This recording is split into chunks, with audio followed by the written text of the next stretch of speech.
अगले श्लोक दे गुरु नानक देव जी महाराज इंज फरमान करते हैं, वड्डी वडियाई जां वड्डा नाम। उसकी वडियाई बहुत वड्डी है, बहुत वड्डी है। किस करके? उसका नाम बहुत वड्डा है, उसकी हस्ती बहुत वड्डी है। कई दफा मनुख का नाम बहुत वड्डा हो जाता है, हस्ती बहुत वड्डी नहीं होती। कला बहुत वड्डी नहीं, नाम बहुत वड्डा है। गुण बहुत वड्डे नहीं, नाम बहुत वड्डा है। ताकत बहुत वड्डी नहीं, नाम बहुत वड्डा है। ज्ञान बहुत वड्डा नहीं, नाम बहुत वड्डा है। लेकिन हे प्रभु, तेरी वडियाई बहुत वड्डी है, बहुत वड्डी है। इस वास्ते तेरा नाम बहुत वड्डा है, बहुत वड्डा है। तेरी हस्ती बहुत वड्डी है, तेरी वडियाई बहुत वड्डी है। इस वास्ते सही है, ये सच है कि तेरी वडियाई हकीकत दे ही वडियाई है। वो खुशामद नहीं, वधा के गल नहीं आखी गई, घटा के गल नहीं आखी गई। वड्डी वडियाई जा सच न्याओ। हे परमात्मा, एक तेरी दूजी बहुत वड्डी वडियाई है कि तेरा न्याव भी सच ते खड़ा है। तू सच्चा न्याव करदा है। अगर मनुख नूं ऐसा एहसास हो जाए कि एक ऐसी अदालत भी है जिथे रिश्वत नहीं चल सकती, जिथे सच है, जिसका इंसाफ भी सच्चा है, अगर ऐसा मनुख नूं बोध हो जाए तो उस अदालत के पहे दे मुताबिक ये जीवे। जमीन दे उत्ते जितनियां अदालतां ने सब दे बूए बंद करने पैणगे, लोड़ भी नहीं इन्हां ने। क्योंकि ऐसे बंदे नूं रब्बी नियम की समझ आ गई, रब्बी कानून की समझ आ गई। तो जिसनों रब्बी कानून की समझ आ गई, रब दे कानून दे च यह है कि ना तू किसी नूं दुख दे ते ना खुद दुखी हो। क्योंकि दूजे नूं दुख देवेगा, पलट के दुख वापस आएगा। दूजे नूं कलेश देवेगा, पलट के कलेश वापस आएगा। दूजे नूं तू छलेगा, लाजमी तू भी छलिया जाएगा। दूजे नूं तू धोखा देगा, बच तू भी नहीं सकेगा। ये तो रब दा एक सच्चा न्याय है। तो इस सच्चे न्याय का जो किसी नूं पता चल जाए तो फिर उस नियम की उलंघना नहीं करता। तो जदों इस नियम की उलंघना ही नहीं करता तो फिर संसार दियां सारियां अदालतां दे बूहे बंद करने पैणगे। केवल उही न्यायकारी परमात्मा का ही बूआ खुला रहेगा। खुला तो हुण भी है, लेकिन इस अदालत का कोई पै नहीं मनता, जबकि इस अदालत के ही नियम काम कर रहे हैं। ऐ बंदे, तू जो कुछ जगत नूं देवेगा, पलट के वही कुछ तेरी झोली च वापस आवेगा। ये अटल नियम चल रहा है और इस नूं तू अपनी सियाणप नाल, अपनी चतुराई नाल तोड़ नहीं सकता, मरोड़ नहीं सकता। वड्डी वडियाई जां सच न्याव, वड्डी वडियाई जां निहचल थां। तेरी बहुत वडियाई वड्डी है, अपार महिमा है, क्योंकि तेरा टिकाणा वड्डा है, अस्थिर है, निहचल है, टिकिया होया है। ते साडी हालत तो यह है, जिस आसन हम बैठे केते बैस गया। जिस सिंहासन ते असी बैठे हाँ, साथों पहले बाबे फरीद के कथन अनुसार पता नहीं कितने बैठ चुके ने। एक आलम ने ऐसा आख्या कि एक मनुख जिथे खड़ा है, वो लखां मनुखां दी कबरां ते ही खड़ा है। पता नहीं कितने मुर्दियां दी खाक, पता नहीं कितने मनुख मिट्टी हो चुके ने। हर बंदा जिथे खड़ा है उत्थे लखां ही बंदियां दी खाक उहदे पैरां दे थल्ले है। साडा टिकाणा ने चल नहीं। असी जिथे रहिंदे पिया, साथों पहले कोई होर रह चुका है, उस तो पहले कोई होर रह चुका है, उस तो पहले कोई होर रह चुका है। इस वास्ते साहिब श्री गुरु नानक देव जी महाराज फरमान करते हैं, हे परिपूर्ण परमात्मा, चूंकि तेरा अस्थान नेचल है, तेरा टिकाणा नेचल है, इस वास्ते तेरी वडियाई नेचल है। वड्डी वडियाई जा नेचल थां, वड्डी वडियाई जाने आलाओ। जीव की आख रहे ने, जीव की बोल रहे ने, तू सारियां दी जानना है, सारियां दी जानना है। बल्कि ऐसा भी है कि तू भाषा खामोशी दी भी जानना है। कोई अंदरों की बोल रहा है, जरूरी नहीं कि कोई शब्दां नाल की बोल रहा है, कोई जबान नाल की बोल रहा है, बल्कि तू बहुत गहरा जानना है उहदे भाव की बोल रहे ने, उहदी अंतर आत्मा की बोल रही है। वड्डी वडियाई जाने आलाओ। हाथी की चंगाड़ पल पाछे पहुंचे ताएं, चीटी की पुकार पहले ही सुनियत है। तू ऐसे तिखे कन रखना है कि तू कीटी दी फरियाद पहले सुन लेना है, हाथी दी पुकार नालों भी। इतने तिखी तेरी स्रोत है, इतने तिखे तेरे कन ने।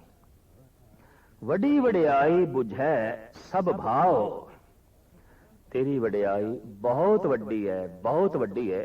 तू हर तरह के भाव नूं बुझदा है। इहदी भावना की है, उसकी भावना की है, उसके अंदर कितना क प्यार है, उसके अंदर कितनी क श्रद्धा है, तू अंदर दी सारियां दी जानना है। घट घट के अंतर की जानत, भले बुरे की पीर पछानत, तू ते सारियां दे घट दी जानना है। भाई गुरदास जी एक थां ते कहंदे ने, अंतर जामी सुन कंपत हूं अंतरगत। हे प्रभु, जद मैं सुनदा कि तू अंदर दी जानन वाला है, हर एक दी अंदर नूं तू सूझ-बूझ रखना है ते हर एक दे अंदर तू झात मारदा है, मैं कंब जाना, कंबड़ी छिड़ जांदी है। फिर ते मेरे अंदर जिहड़े फुरने चलदे ने वो भी तू जानदा होवेगा, ते मनुख दे अंदर जिहड़े विचार ते फुरने चलदे ने वो बहुते ठीक नहीं होंदे, माड़े ही होंदे ने, गंदे ही होंदे ने। तो भाई साहब जी कहंदे मैनू कंबड़ी छिड़ जांदी है कि जद मैं देखदा कि तू ते अंदर दे विचार भी पढ़ लेना है। अंतर जामी सुन कंपत हूं अंतरगत, पतत पावन सुन आसरो उर्धार हो। पर एक आशा, एक ओट लेके आ जाना तेरे दर पे कि तू पतत पावन भी है, तू नजर अंदाज भी कर देना है, तू गुनाहां ते पर्दा भी पा देना है। तू ऐसा पुरख है, तू ऐसा सच्चा बख्शिंद है कि जैसे गंदगी दे च लिबड़े हुए बच्चे नूं ममता दी मारी हुई मां गलवखड़ी च लै लैंदी है। हे प्रभु, दया तेरा सुभाव है, कोई गंदा जीव भी तेरे दर ते पुकार करे ते आवे, तू उन्होंने गलवकड़ी च लै लेना है, तू अपने कोल उसनूं थां देना है। तो तू सारियां दे भाव, सारियां दी शरधा नूं बुझण वाला है। वड्डी वडियाई जा पुछ ना दात, तेरी वडियाई ये भी बहुत वड्डी है कि जद तू किसी नूं कुछ देना है तां दूजे तीजे चौथे पंजवें कोल तैनूं पुछण दी लोड़ नहीं, मैं ये दे दियां कि नहीं। कई दफा पिता पुत्रां तो पुछदा है, ये चीज मैं फलाणे नूं दे दियां कि नहीं। कई दफा पुत्र पुछदे ने, ऐ दे दईए कि नहीं। राजा अपने महतेहत हुक्मराना तो पुछदा है, सलाह मशवरा करदा है, ऐ चीज प्रजा नूं दे दईए कि ना, ऐ वस्तु फलाणे नूं दे दईए कि ना। पुछना मनुखी दुनिया च चलदा है। पति पत्नी तो पुछ के चलदा है और पत्नी पति नूं पुछ लैंदी है कि ये मैं दें कि ना दें। हे प्रभु, ये तेरी वडियाई बहुत वड्डी अजीम महान है कि तू दात देन लग्या किसी कोल सलाह मशवरा नहीं करदा, सीधी ही दात तू वंडदा है, आप वंडदा है। वड्डी वडियाई जां आपे आप, ये भी तेरी वडियाई बहुत वड्डी है कि सब कुछ तू आप ही वंडदा है, आप ही करदा है, ते हर थां ते आप ही आप है, तैथों बिना होर कोई दूजा नहीं। नानक कार न कथनी जाए। हे प्रभु, तेरी जितनी कार है, जो तेरे कम ने, वो कथन विच नहीं आउंदे, वो मैं बयान नहीं कर सकदा कि तू किन्ना क बनाया है, तू किन्नी सिरजना कीती है, ते तू की दे रहे हैं, ते तू किन्ना क वड्डा इंसाफ कर रहे हैं, कितनी वड्डी दात दे रहे हैं। दरअसल हे प्रभु, ये मेरे कथन दे च नहीं आउंदे, ये ते मैं बयान नहीं कर सकदा। नानक कार न कथनी जाए, कीता करना सर्व रजाए। जो कुछ भी हो रहा है, जो कुछ भी कीता जा रहा है, सब तेरी रजा दे च है, सब तेरे हुक्म दे च है, सब तेरे भाणे दे च है। इस वास्ते सही मैने दा भगत ओही है जो तेरी रजा नूं समझ जाए, जो तेरे भाणे नूं समझ जाए। कहो नानक जिन हुक्म पछाता, प्रभ साहिब का तिन भेद जाता। वास्तविक भेद उसने जान लिया, वास्तविक भेद राज उसने समझ लिया, जिसने तेरे हुक्म नूं समझ लिया। ते तेरा हुक्म की है? दरअसल तेरा हुक्म जो कुछ भी होया है, जो कुछ भी कीता जा रहा है, जो कुछ भी बने हैं, ये सब तेरा हुक्म है। और तेरी बनावट है और ये सच्ची है, तेरी देन सच्ची, तेरी बनावट सच्ची।